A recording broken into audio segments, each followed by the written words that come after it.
Welcome to this latest episode of the Lownie Report, in which we'll be taking a deep dive into the new Epstein releases of some extraordinary revelations there, which very much confirm what I found in my research for Entitled. But it's very gratifying to see some of this information now coming out. I think this makes a much stronger case for the Met to reopen investigations into Andrew, and I hope they will do so now. So, what revelations most stand out to you that we've learned in the last sort of 48 hours? Well, I think there are a number of revelations that really stand out. One is just how deeply involved Sarah Ferguson was and how close she was to Epstein. I knew this. I knew the relationship had gone on much longer, but now we have hard evidence, more hard evidence of that. I think, again, Andrew always downplayed his relationship with Epstein. We can see again how close they were. Lots of, I'm afraid, rather sleazy behavior and sort of locker room talk. I think very clear that there is a case to be mounted against him for sex trafficking. All these women who were brought, all these Russians and others who were transported, all these people provided by Ghislaine and others, and Epstein. And clearly there are wider questions here about his business activities and his shamelessness in exploiting his contacts and his position as a royal. Really shameful things like trying to make money off the back of the war in Afghanistan, for example. And it's 3 million documents. It's taking time to go through this. I'm sure there will be further revelations as one studies it more carefully. So, you mentioned on quite a searing article that you wrote on Substack yesterday that Andrew may have facilitated and taken part in crimes in Buckingham Palace by allowing trafficked women with whom he was having sex into the royal sanctum. And indeed, last night that seems to have been proved possibly correct. So there's a woman has come forward to say that she was trafficked to the UK to have sex with Andrew. Can you just give us an idea of the scale of Andrew's use of prostitution or even potentially trafficked women in royal properties? Yes, we've got the famous story of the 40 prostitutes on his trip to Thailand. But I think talking to policemen on the gate, there was a regular supply of women coming in, some prostitutes, some not, often two at a time. It was a whole security problem for them because he often refused to give their names. Some of these girls, like Ghislaine Maxwell, seem to have all access passes, which seems extraordinary. And clearly, there was a huge security breach by Andrew, presumably using his access to the Queen to override anything that came from the security gate. But I think it's pretty clear he's a sex addict. He needs a constant supply of women, rather like Epstein. So I think as these victims and as these women come forward, we're going to get huge numbers of women. I think I talked in my book about possibly sleeping with 1,000 women. I think those numbers could be even greater than that. I think one of the interesting things that's come out, and actually research I got today, is about we knew he was interested in Russian women, but also Swedish women who seem to have been sent to him. Can you just tell us a bit more about the connection with Harvey Weinstein? So he was invited by Sarah Ferguson to Beatrice's 18th. And there was even reporting yesterday that Andrew was somehow helping him with his Oscar campaign. What do we know about the Weinstein-York connection? Well, we know it was pretty close. There's a famous photograph of Harvey Weinstein with Ghislaine and with Jeffrey Epstein. We know that Andrew was very interested to watch the King's speech, which was produced by Harvey Weinstein. And I think there was clearly quite a lot of pressure going on behind the scenes to try and get it awards, to use contacts they had on both sides, both Weinstein and on Andrew's side, to get it recognized. So Weinstein, of course, is just one of many people who've since gone to prison for activities either against children or against women. Plenty of pictures of, for example, Sarah Ferguson with P. Diddy, family pictures in the Bahamas with Peter Nygard. And so they don't seem to have been too worried, the York family, about introducing their daughters to some pretty nefarious characters. And it goes even further than that, doesn't it? Because there was another revelation yesterday, which was Epstein asking Sarah Ferguson if I think it was either Beatrice or Eugenie could meet with one of his contacts in London. And we also had the invitation from Sarah Ferguson to Epstein to come to Andrew's 50th, but it was signed Beatrice, Eugenie, and I invite you to.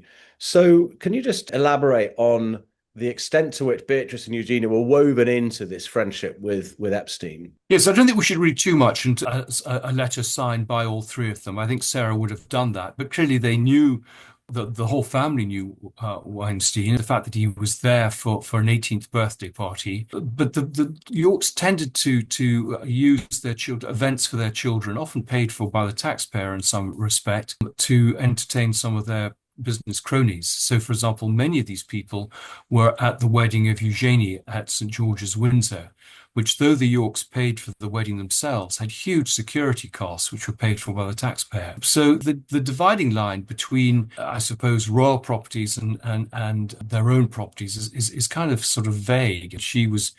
We had the Beckhams being invited to have tea in Buckingham Palace for a birthday party for Harper. Sarah was offering to give tours to various people, I think Alan Dershowitz's family. And they kind of treated royal properties as their own, as just another resource to help them in their grifting. And why do you think Ferguson was allowed to use Buckingham Palace in that way, given she wasn't an official member of the royal family? Well, that's a very good question. I've always felt that Andrew and Sarah Ferguson were only able to operate because of a wider network. I'm told that she was still getting her washing done at Windsor Castle until recently. They were still using royal properties to entertain some of their business chums until last year. And so I think there are wider questions about how they were enabled and protected by members of staff in royal palaces, by politicians, by civil servants and others. But I suspect if the Queen gave an order about something, everyone jumped to, and that was the problem. I do know, talking to one member of staff, that they did make complaints to the head of the household, and they were just told that that's the way it was, and they had to sort of suck it and get on with it and obey orders. And what are the implications of the news yesterday that Starmer said that Andrew should answer questions to Congress about what he knows? Well, Starmer has said this before, and everyone's just ignored it. But I do think that with the new disclosures, there's a really strong argument for the Met to, and indeed the National Crime Agency, to reopen investigations into Andrew. I think there are good grounds there that these women were trafficked, and I think there's still even more serious allegations about misconduct in public office. We know just the way he was, for example, drawing on sensitive material that was given to him as a trade envoy, using that for his own commercial private business interests. So I do think there needs to be a full examination into Andrew's time as a trade envoy. I've been calling for a long time for a parliamentary investigation with people like the former heads of UKTI, the ambassadors, called to give accounts of themselves on oath. And I do think there's a good case for all the files on his time as a trade envoy, right up to 2011, to be released to the National Archives so we can see who he was taking on these trips and what business he was actually doing, whether it was in the interests of this country or solely in the interests of his chums. And talking of business abroad and Andrew, another revelation was that he had apparently spent a lot of time with President Xi, that Yang Tengbo had helped him draft letters to Xi. And Hampshire was also talking in one of these communications about this Eurasia firm. And apparently the Queen, the royal household, including the late Queen, were fully aware of this communication. It was certainly accepted, and it may be fair to say it was even encouraged. It was an open channel of communication that was useful to have. So that's Dominic Hampshire writing. What more do we know about this Eurasia fund, Andrew and President Xi? And just give us a quick rundown about Yang Tengbo again. Well, Tenbo is the alleged Chinese spy who's been banned from Britain, who was basically developing the franchise of Picture the Palace abroad. I think the whole national security angle with Andrew has never really fully come out. I think that's one of the most damaging elements. He was very close to various Chinese officials. Even when he had a birthday party and a few people came, one of them was the Chinese ambassador in London. And the Chinese clearly targeted him, and they targeted other members of the royal family. There's another figure called Johnny Hon, who I write about in the book, who was also close to particularly Sarah Ferguson, was paying her large sums of money without anyone being able to explain what that money was for. So I do think, particularly now that we're looking at the Chinese embassy in London and it's the risk that it will be used to spy on cables in the city, there's a real problem here of Chinese influence in British society through universities, through Parliament. And there's this big dilemma. Do we try and do business with China, which is what George Osborne was trying to do and Keir Starmer is trying to do, and kind of put aside the security elements, or do we actually listen to the intelligence services and say we need to move ahead more cautiously? And I'm afraid the royal family kind of fell into the trap of feeling that they could do business with China. It would clearly be in their interest. They clearly felt that this was open to channel, but it's not really up to the royal family to open up political channels. So it's up to them to be tasked to do things if necessary, but not to operate on their own basis. So I think there's still a lot more to come out on the Chinese angle. But we know that Andrew had an account in China, a bank account. We know that Dominic Hampshire was his front man for a lot of these businesses. And it is very concerning that Andrew was in direct contact with this Chinese leader and clearly was being played in the way he was played by Epstein. And another email that emerged yesterday was one from Sarah Ferguson discussing a woman with a beautiful body in an email to Epstein. And she's joked that he should marry her, Ferguson that is, so that they could hire this woman to work for them. The implicit implication here is buying a woman for sex.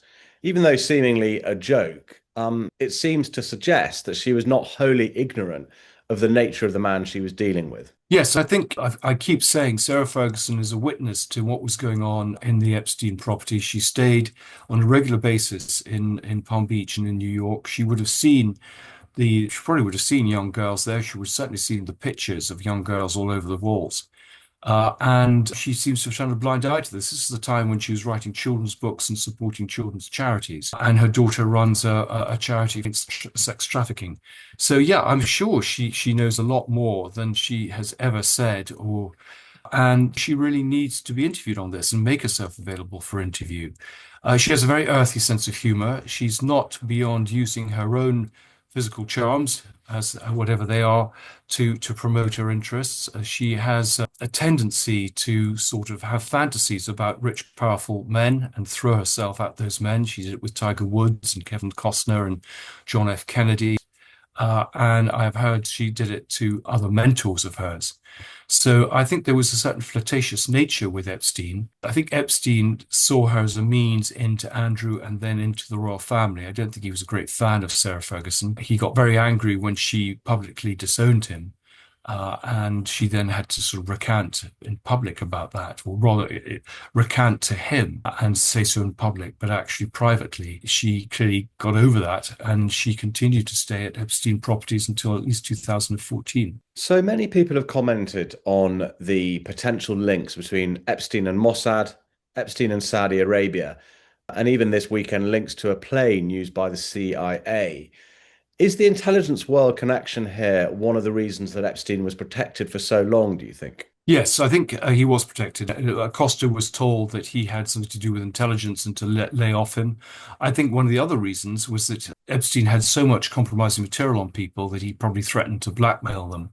And we know that there are many co-conspirators who have kind of been pushed under the radar, don't seem to have appeared in any of these documents, never been named, who seem to have done some sort of deal. But yes, there's a very strong intelligence component here. I write in the book about the kompromat by the Libyans, Central Asians, Mossad, you name it, Russians, on Andrew and a whole series of people. And the big question is whether that kompromat was ever used and how it was used. So we also discovered yesterday that Sir Richard Branson was giving advice to Epstein about rehabilitating his career. So he said, in this email, Sir Richard Branson said, I think if Bill Gates was willing to say that you've been a brilliant advisor to him, that you slipped up many years ago by sleeping with a 17-and-a-half-year-old woman and were punished for it, that you've more than learnt your lesson and have done nothing that's against the law since. And yes, as a single man, you seem to have a penchant for women, but there's nothing wrong with that. We've also had yesterday a video emerge, a 2-hour video of Bannon coaching Epstein in another attempt to rehabilitate his career. What does all this tell us about what his rich and powerful friends thought about his crime? Yeah, well, it's very clear that these sort of people didn't really weren't too worried about what he got up to. They were kind of painting over it. They would have known exactly, I think, exactly what had happened. Branson, of course, does pop up in the documents a lot.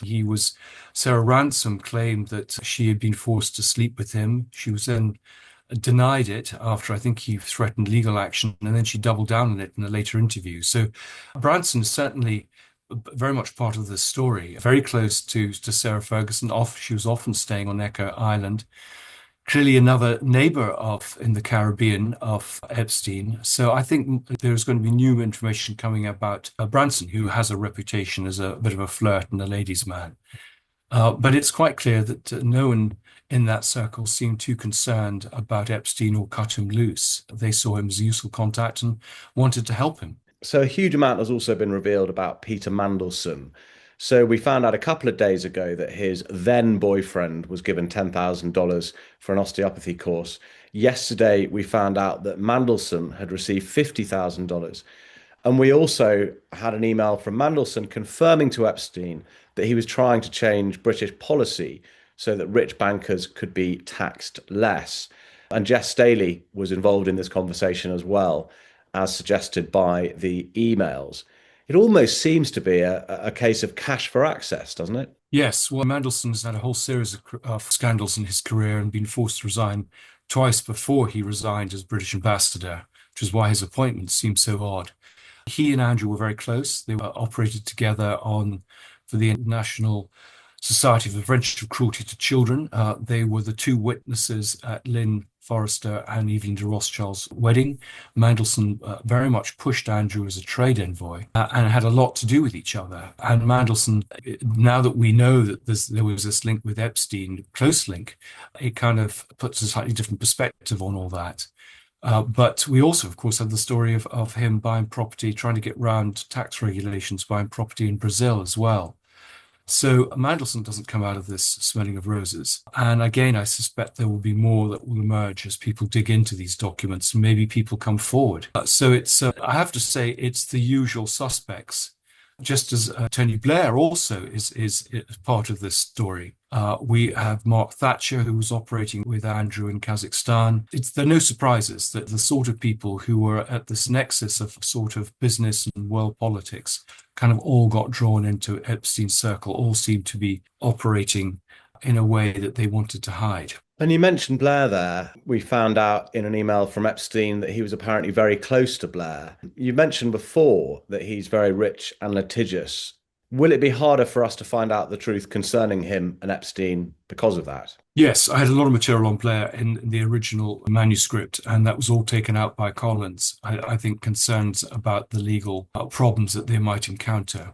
We got to remember also with legal things, it isn't just that the stuff, it can be true and you might win the case, but it's so expensive and time consuming to fight a case that publishers kind of veer away from anything that might be troublesome.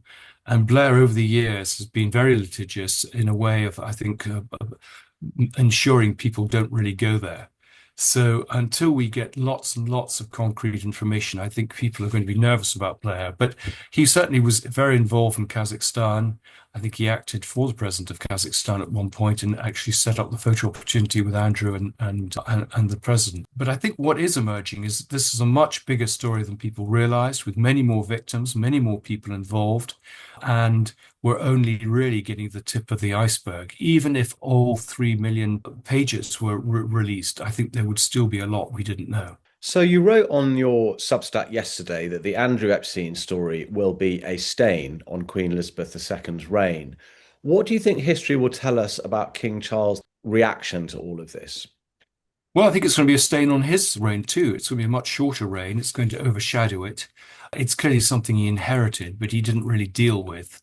And I worry that it's going to continue to be a stain on the next king's reign as well, unless the royal family really address the problem. I think the only way this problem can be sorted and the sort of boil lanced is if Andrew is charged. And clearly that is up to the law enforcement agencies to do that.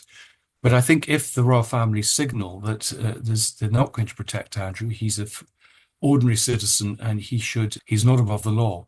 And we have some parliamentary and public pressure on law enforcement to really investigate this. There's, I think, an overwhelming case for them to do so. Only then, I think, will public disquiet be satisfied that justice is being served for both the victims and the taxpayer. The cover up is becoming the bigger story now. Can you give us a rundown of the various ways that the establishment has covered this all up for so long? Yes, I agree. This is now becoming a story about the cover-up. Well, the palace, for example, would deny claims that were brought, allegations that were brought to them. Then, when they were proved to be true, they would issue legal letters. They used pressure on some news organizations. So, for example, ABC Television, who wanted to run a story about Andrew and Jeffrey, were told if they did so, they would no longer have access to members of the royal family for interviews. I know a lot of people, including heads of the Foreign Office and Secret Service people, went to the Queen or the Queen's private secretary complaining and found that they were sent away with a flea in their ear. People who did report Andrew's actions, protection officers, diplomats, and others, found that their careers were curtailed. So everyone learnt not to rock the boat. And so as I keep stressing, Andrew and Sarah Ferguson could not operate in isolation. There were a whole series of people facilitating, well, their private jets and helicopters and bringing prostitutes in and all the things that happened, having police escorts bringing them to funerals. And so I think we do need to look at how that was allowed to happen. Sarah Ferguson was getting royal privileges, and she hasn't been a member of the royal family for 30 years. Andrew had actually given up all his responsibilities and yet seemed to be still treated as a working royal. Why is it that Beatrice and Eugenie have subsidized accommodation at St. James's and Kensington Palace when they aren't working royals? There are lots and lots of questions I think that the palace needs to answer, and indeed the governments or successive governments, because they allowed this to happen. And what can Charles do now, given what he's already done? I think Prince King Charles can do an awful lot. I think he can make it clear to his brother that he needs to cooperate with law enforcement, with the victims' lawyers, with the Senate investigation. He is kind of supporting Andrew now, supposedly. So I think also he can make it clear that Andrew should face justice if there is a case there against him. I think that we really need to know the full story of what is happening, why Andrew has agreed to leave Royal Lodge so quickly, what the deal was, because I don't think that Andrew would have left so smartly if there wasn't some sort of deal. And I do think that the palace should come clean about what they knew and when they knew and why they didn't deal with it when they knew it about Andrew's activities, because they were, I think, fully aware of much of this activity years ago and did nothing about it. I'm also told that the FBI passed their investigations to the Met and nothing seems to have happened. So I think there are questions for the Met also to answer. So I guess one of the things we've learned, as you've just detailed there, is the extraordinary reluctance of the Met Police to investigate any of these angles, whether it's the financial crimes, whether it's the sex trafficking crimes, whether it's the dealings with various alleged spies. Could a kind of quiet word behind the scenes let them know that they are now okay to go ahead and investigate Andrew? What would it take for the Met Police to lose their lack of curiosity regarding Andrew? Well, that's an interesting question. I don't know what pressure's been put on the Met not to investigate, or whether they decided to do that on themselves, a kind of anticipating pressure that could be put on them if they did. We know that basically the royal family shut down the Burrell case because they were worried about things coming out in court. And so they really won't want this story coming out in court. I'd never felt that Andrew would ever face charges in the end in a courtroom. He would have disappeared like King Juan Carlos of Spain by then. But I think it's actually public pressure, pressure from social media, pressure from the media, people writing to their MPs. I think those are sort of things. Clearly, the law enforcement has to be separate from politics, separate from the crown, and they have to make these decisions on the basis of the case. But I think if they realize that there was a strong public interest in doing so and a pretty overwhelming case, and the only way to deal with this public concern was for them to investigate, then that might just encourage them to do what they should have done years ago. And what more are we learning about Ghislaine Maxwell's role in all of this from these recent file releases? Well, we're learning that Ghislaine was central to the whole thing, that people say that she's again a fall person and she doesn't deserve to have 20 years. I think it's pretty clear that she was absolutely central to the whole network as Epstein's right-hand woman. I think it's clear the very close relationship she had with Andrew, the very affectionate terms that they were on, the close contacts they had. People say that Andrew is kind of low-hanging fruit and he's just a sacrificial victim. But I think it's pretty clear that Andrew and Sarah Ferguson were very much part of the operation with Epstein and central to it. I do think that Ghislaine shouldn't be given a pardon. And it's interesting that a lot of the people paid for by the Maxwell family who've been trying to denigrate Virginia Giuffre and play down Ghislaine's role have gone quiet in the last few days. Do you think Andrew is more exposed now, given what we've learned in the last 48 hours? Yes, I do think that these are probably the most damaging revelations we've had so far. There's been a drip feed, all of them seem bad. The pictures don't look good, but also I think just the fact that so many of his lies have now been exposed, the very, very close relationship he clearly had with Epstein that went on much longer than he claimed. I think I've publicly said I think I thought that perhaps the Sarah Ferguson might come back from some of the disclosures.